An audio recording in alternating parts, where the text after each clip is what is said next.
我有一年过年，我印象非常深刻嘛，就是那年高中，压力比较大。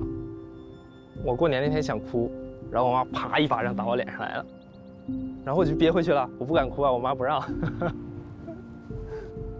就是好像是有种说法吧，就是过年小孩子哭就是对父母是什么不吉利的什么象征啊，还是什么？至少在很久之前，我表达出我很难受的情感的时候，很多时候得到的是负面的反馈，而是他可能怎么觉得呢？就觉得，请你不要那样。虽说我可能做不了什么，但是还是请你不要那样。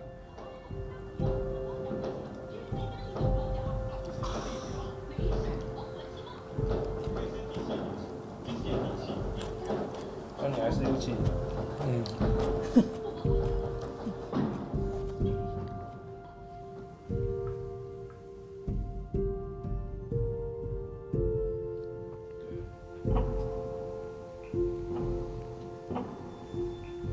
我这么觉得，我在的地方就是家，一人吃饱全家不饿。那你的家现在在哪？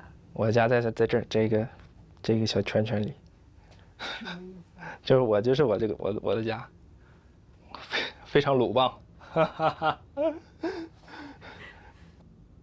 可以理解为强健，这个东西很结实、很稳定、很牢固。